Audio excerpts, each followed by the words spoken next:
Un nouvel iMac, des nouveaux MacBook Pro 14 et 16 pouces, le tout propulsé par des nouvelles puces M3, M3 Pro et M3 Max. C'est donc ça qu'Apple a présenté lors de son événement monstrueusement rapide qui s'est déroulé donc durant la nuit du 30 au 31 octobre 2023 à 1h du matin heure française. Horaire inhabituel mais aussi lieu inhabituel puisque oui, je suis dans une chambre d'hôtel et j'ai pu prendre en main ces nouveautés, un peu tester les nouvelles puces M3. Je vais tout vous dire dans cette vidéo avant de recevoir les produits, les tester et vous proposer des tests complets qui arrivent dans très peu de temps. Bonjour YouTube, comment ça va? Pour être rapide, c'était rapide, la keynote a duré 30 minutes montre en main, mais outre cet easter egg, c'est surtout qu'Apple a levé le voile sur la 3e génération de puces, après la puce M1 lancée en 2020, la puce M2 en juin 2022, soit un an et demi plus tard, et bien nous voilà encore une fois un an et demi plus tard, avec cette nouvelle génération, la puce M3, mais qui cette fois-ci pour la première fois se voit déployée et sortie en même temps dans sa version classique M3, mais aussi boostée M3 Pro, et encore plus gros, M3 Max, des puces qui sont plus puissantes, plus rapides, plus performantes, plus efficientes, avec des nouveautés intégrées comme le ray tracing, le mesh shading, qui permet par exemple dans les jeux vidéo ou dans les logiciels de 3D d'avoir des rendus 3D plus complexes, le dynamic catching, qui est le fait d'utiliser par exemple pour le GPU le bon nombre de mémoire vive et de pas dépasser pour consommer beaucoup plus. Ces puces M3, M3 Pro et M3 Max sont des performances bien entendu revues à la hausse qui vont demander 2 fois moins de puissance. Donc finalement on va se retrouver avec des ordinateurs ultra puissants mais qui consommeront très peu, et que l'on soit sur batterie ou que l'on soit sur secteur, on aura la même puissance. Et ça, de les avoir eu testés déjà dans les M1, M2 et toutes les variantes professionnelles, ça marche vraiment bien, c'est génial. M3, c'est 8 cœurs de CPU et 10 cœurs de GPU, configurable avec plein de possibilités. M3 Pro, c'est 12 cœurs de CPU et 18 cœurs de GPU. Et M3 Max, 16 cœurs de CPU et 40 cœurs de GPU, encore une fois, configurable avec plein d'options. Mais la principale nouveauté, pourquoi pas, c'est que ces puces sont désormais gravées en 3 nanomètres, un peu comme ce que l'iPhone peut avoir avec sa puce A17 Pro qui elle aussi est gravée en 3 nanomètres. Mais pour utiliser ces puces, il faut des ordinateurs.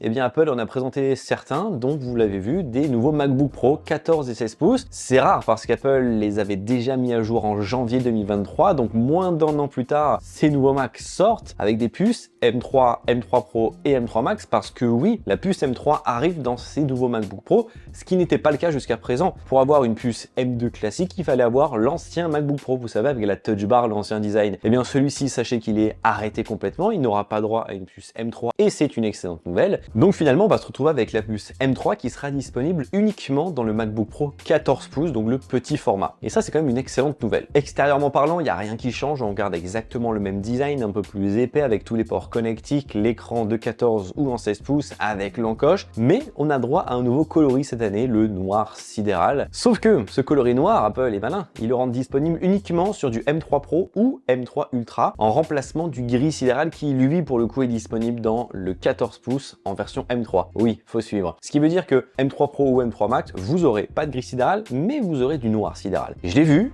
je l'ai testé, je l'ai touché, ça prend pas du tout autant les traces de doigts que le Midnight, le minuit qui peut exister sur le MacBook Air M2. Apple a revu son procédé pour éviter les traces de doigts et de ce que j'ai pu tester, oui, ça prend pas trop les traces de doigts et c'est quand même plutôt cool, sachant qu'il y a eu du monde qui l'a touché ce MacBook Pro. Côté prix, ça commence à 1999 € pour le 14 pouces en M3. Le 14 pouces en M3 Pro commence à 2499 € et le 16 pouces en M3 Max commence à 4249 €. Les prix sont un peu au-dessus de ce qui se faisait jusqu'à présent dans la gamme des M2 Pro et M2 Max, mais il faut savoir qu'Apple ne s'attaque pas à des gens qui ont des M2 Pro ou M2 Max avec ce style de machine ultra puissante, mais va beaucoup plus chercher soit ceux qui ont pourquoi pas la gamme M1, soit surtout ceux qui sont encore sous Intel, et j'en connais beaucoup, des gens qui ont encore des Mac Intel, peut-être qui vont regarder cette vidéo, et qui se tâtent depuis longtemps à passer à un Mac M1, M2. Je pense que le M3 va vraiment intéresser puisqu'Apple l'a dit, les Mac M3 sont 11 fois plus rapides et plus puissants que les Mac Intel haut de gamme et surtout ajoutent 11 heures d'autonomie supplémentaire qu'un Mac Intel. C'est bluffant, donc pour tous mes potes qui ont encore des Mac Intel,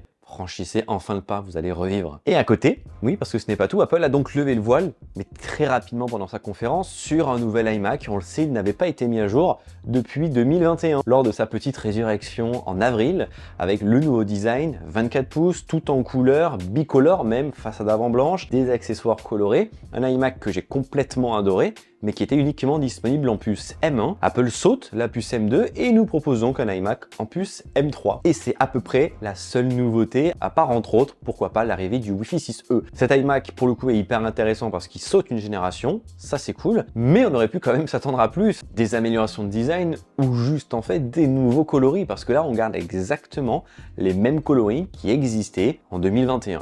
C'est un peu dommage. Je pense quand même qu'Apple en garde sous le coude pour, d'ici quelques mois, sortir une version iMac Pro pour le coup, avec M3 Pro, ou M3 Max, ou pourquoi pas M3 Ultra, parce que oui, il existe aussi une puce Ultra chez Apple qui n'a pas été présentée aujourd'hui, donc ça arrivera peut-être plus tard. Et il y a un autre point qui est quand même chafouineux, c'est le fait que les accessoires Magic Keyboard, Magic Trackpad et Magic Mouse sont toujours en Lightning. À l'heure où Apple passe tous ses produits en USB-C, ces accessoires sont encore en Lightning. Ça n'a ni queue ni tête pour le coup, parce que finalement, il faut garder un câble Lightning pour charger son clavier ou sa souris. En plus, pourquoi pas de son AirPods Max, mais là, c'est un autre débat. Il n'y a pas d'explication tangible à cela, sauf peut-être qu'Apple, encore une fois, d'ici quelques semaines ou mois, sortira une version améliorée, nouveau design en USB-C, et que c'était peut-être pas prêt encore. Mais c'est quand même vachement dommage. Cet iMac commence à 1599 €, mais vous savez, dans la version un peu lestée, à savoir uniquement 2 ports USB-C derrière, et pas de port gigabit Ethernet sur le long câble. Pour le vrai iMac M3, il faudra compter 1829 € minimum. Ces Macs sortent le 7 novembre prochain, donc c'est très bientôt, et ils sont d'ores et déjà en précommande sur le site d'Apple si jamais vous êtes curieux intéressé. Mais pour terminer, il y a un point, moi, qui me questionne un tout petit peu,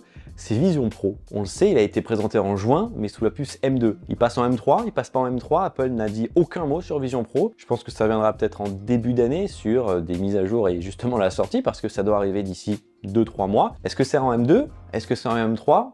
Seul l'avenir nous le dira. En tout cas, j'espère que ce sera en M3, et qu'on ait une belle surprise. Et sachez d'ailleurs qu'en très grande partie, cette vidéo a été tournée à l'iPhone, donc je vous laisse essayer de deviner quels plans sont à l'iPhone, quels plans sont avec une FX3. Et franchement, je suis très agréablement surpris par l'iPhone, tout comme le fait que cette keynote ait été entièrement filmée à l'iPhone et montée sur un Mac. C'est juste trop stylé. Ce n'était pas une vidéo de test, c'est juste une vidéo de prise en main pour vous débriefer cette keynote en ayant vu les produits, en vous montrant les produits, vous qui n'avez pas pu voir les produits parce qu'on n'était pas beaucoup à pouvoir les voir. Gros pouce bleu dans la barre des pouces bleus si vous avez apprécié cette vidéo en direct ici depuis une chambre d'hôtel, ouais c'est sympa. Si vous avez la moindre question, n'hésitez pas, les commentaires sont là et bien entendu on recevra ces produits et on les testera dès qu'ils sortiront la semaine prochaine. Prenez soin de vous, à très vite, bye bye.